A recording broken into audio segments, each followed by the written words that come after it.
Hello student, मैं आज आपके सामने एक नया रेशो प्रेजेंट कर रहा हूं जिस रेशो का नाम है एक्टिविटी और टर्नओवर रेशो और इसे परफॉर्मेंस रेशो भी बोला जाता है। ये किसी भी कंपनी की परफॉर्मेंस को चेक करने के लिए कैलकुलेट किया जाता है। Performance in the sense company के जो भी रिसोर्सेज हैं, कैपिटल हैं, क्या उनका प्रॉपर यूटिलाइज हो रहा है, क्या वो हमारी इफेक्टिवनेस को इंक्रीज कर रहे हैं, क्या हमारी एफिशिएंसी लेवल को इंक्रीज कर रहे हैं। ये सब चेक करने के लिए हम एक्टिविटी रेशियो फाइंड आउट करते हैं जिसे परफॉर्मेंस रेशियो भी बोला जाता है। क्वेश्चन ये आता है how many types of inventory ratio या how many types of performance ratio. तो 4 types of performance ratio. First is inventory turnover ratio, second is trade receivable turnover ratio, third is trade payable turnover ratio and number fourth is working capital turnover ratio. First हमारा inventory turnover ratio क्या होता है, इसका formula क्या होता है, इसके बारे में डिस्कस करेंगे। लेकिन उससे पहले हम ये बता देते हैं आपको कि जो हमारे एक्टिविटी रेशियो होते हैं वो टाइम्स में कैलकुलेट किए जाते हैं। जितना ज्यादा एक्टिविटी रेशियो होगा मींस वो कंपनी की क्रेडिट वर्थनेस को रिप्रेजेंट करेगा, मींस कंपनी की फाइनेंशियल पोजीशन काफी बेटर है, कंपनी के कैपिटल का, कंपनी के रिसोर्सेज का काफी अच्छे से यूज हो रहा है, उसका प्रॉपर यूटिलाइज किया जा रहा है। जितना ज्यादा एक्टिविटी रेशियो होगा उतना बेटर परफॉर्म करेगा। वन बाय वन हम एक फॉर्मूले से इन्हें देखते हैं। फर्स्ट हम देखते हैं inventory turnover ratio. Inventory turnover ratio का फॉर्मूला क्या होता है, देखिए। Inventory turnover ratio is equal to cost of RFO divided by average inventory. Cost of RFO divided by average inventory. Cost of RFO क्या होता है? Cost of RFO, cost of revenue from operation. Cost of revenue from operation को cost of good sold भी बोला जाता है, जिसे आप 11th क्लास में आपको पढ़ाया गया था सोल प्रोप्राइटरशिप में। कॉस्ट ऑफ गुड सोल्ड भी बोला जाता है कॉस्ट ऑफ आरएफओ को। कॉस्ट ऑफ आरएफओ कैलकुलेट करने का फॉर्मूला क्या होता है वो देखिए। Cost of RFO is equal to net RFO, net RFO, net revenue from operation minus cost of good sold. कैसे निकालते थे? Net sale minus gross profit करते थे, सेम एज इसमें भी करना है। Net revenue from operation minus gross profit, net revenue from operation minus gross profit. अब यहां एक वर्ड लिखा हुआ है net RFO.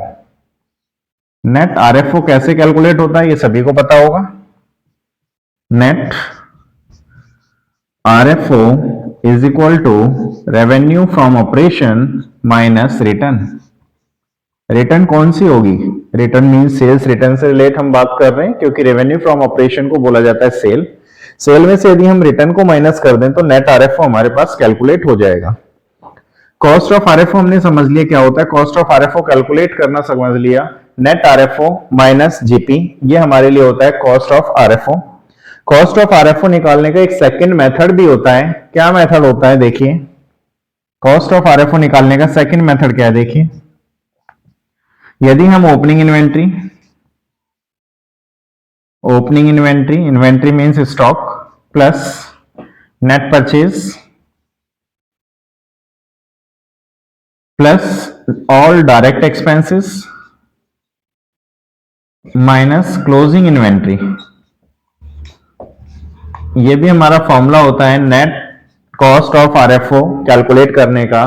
Opening inventory plus net purchase plus direct expenses minus closing inventory. यहां लिख देते हैं कॉस्ट ऑफ आरएफओ। ये भी कॉस्ट ऑफ आरएफओ का फॉर्मूला है कैलकुलेट करने का।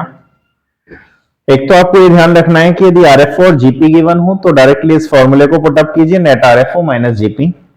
यदि आपके पास आरएफओ और जीपी गिवन नहीं है, इससे रिलेटेड इंफॉर्मेशन गिवन है, तो फॉर्मूला ये लगाना है आपको, opening inventory plus net purchase plus direct expenses minus closing inventory.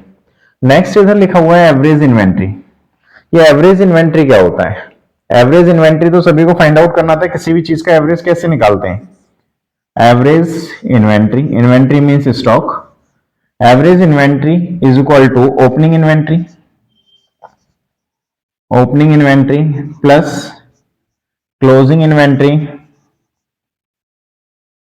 Divided by 2। Opening inventory plus closing inventory divided by 2, ये हमारा होता है एवरेज इन्वेंट्री का फॉर्मूला। और जो हमारी एक्टिविटी और टर्नओवर रेशियोज होते हैं वो हमारे कैलकुलेट किस में होते हैं? टाइम्स में। ये हमारे टाइम्स में कैलकुलेट होते हैं। और अभी तक जो हमने रेशियो पढ़े थे उसमें से रेशियोज में डिफाइन हो रहे थे और परसेंटेज में फाइंड आउट कर रहे थे उन्हें, लेकिन इन रेशियोज को हम टाइम्स में कैलकुलेट करेंगे। एक एग्जांपल की हेल्प से हम देखते हैं इन्वेंट्री टर्नओवर रेशियो कैसे फाइंड आउट किया जाता है, और इसी के साथ हम पढ़ेंगे एवरेज एज ऑफ इन्वेंट्री, जो कि इसी इन्वेंट्री टर्नओवर रेशियो का पार्ट है। देखिए एक एग्जांपल देखते हैं, इन्वेंट्री टर्नओवर रेशियो कैसे फाइंड आउट किया जाएगा। एक एग्जांपल लिखा हुआ है, एग्जाम्पल है ओपनिंग इन्वेंट्री, कुछ इंफॉर्मेशन हमारे पास गिवन है। ओपनिंग इन्वेंट्री गिवन है हमारे पास 29,000 रुपीज, साथ में क्लोजिंग इन्वेंट्री गिवन है। Closing inventory is equal to rupees 31,000। Opening inventory 29,000, closing inventory 31,000।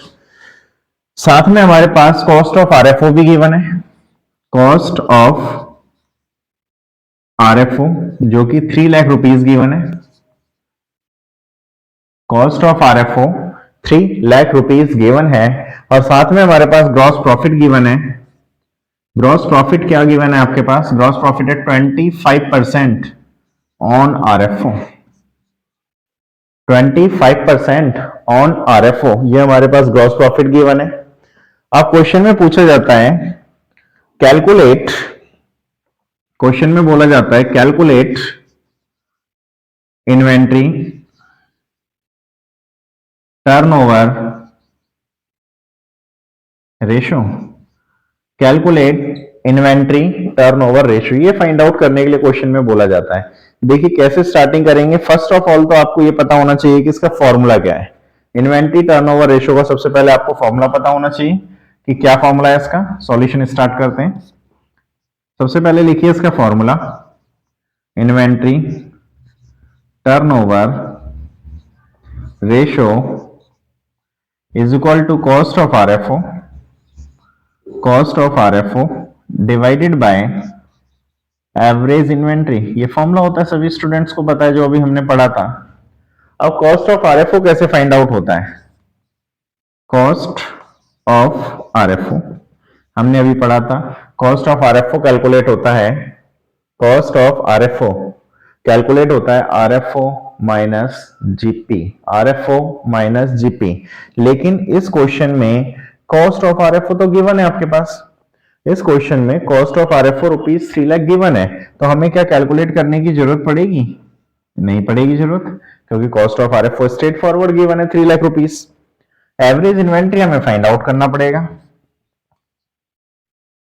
Average inventory हमें फाइंड आउट करना पड़ेगा ओपनिंग प्लस क्लोजिंग। ओपनिंग है हमारे पास 29,000 प्लस क्लोजिंग है हमारे पास 31,000 डिवाइडेड बाय 2, तो एवरेज इन्वेंट्री आपने निकाला 30,000 आपके पास आ गया। एवरेज इन्वेंट्री आ गया आपके पास 30,000 rupees. Cost of RFO question में गिवन था, तो आप कैलकुलेट कीजिए। इधर कॉस्ट ऑफ आरएफओ 3 लाख रखिए divided by average inventory 30,000, calculate किया हमने, ये आ गया हमारा 10 टाइम्स, ये आ गया हमारा पास 10 टाइम्स। यदि इसी क्वेश्चन में पूछ लेता कि इसकी एवरेज एज ऑफ इन्वेंट्री कैसे निकलेगी, इसी क्वेश्चन में इन्वेंट्री टर्नओवर रेशियो तो हमने निकाल लिया, लेकिन साथ में पूछ लेता कि एवरेज एज ऑफ इन्वेंट्री कैसे कैलकुलेट होगी इसी क्वेश्चन में, कि इन्वेंट्री की एज क्या है, मींस इन्वेंट्री कितने दिन में सेल हो जाएगी मार्केट के अंदर, उस एज को निकाला जाता है। वो डेज में भी कैलकुलेट होती है, वीक्स में भी कैलकुलेट होती है, और मंथ्स में भी कैलकुलेट होती है। देखिए उसका फॉर्मूला क्या होता है एवरेज एज ऑफ इन्वेंट्री का। Average age of inventory is equal to 365 days,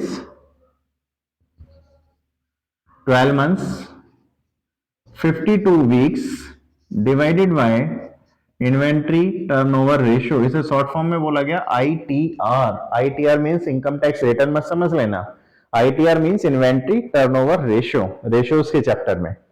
average age of inventory यदि हमें कैलकुलेट करनी है डेज में, मंथ्स में या वीक्स में, वो आपके अकॉर्डिंग डिपेंड करता है आपके ऊपर, या क्वेश्चन के ऊपर डिपेंड करता है कि क्वेश्चन में डेज में पूछा है। यदि क्वेश्चन साइलेंट हो तो आप कैसे भी कैलकुलेट कर सकते हैं।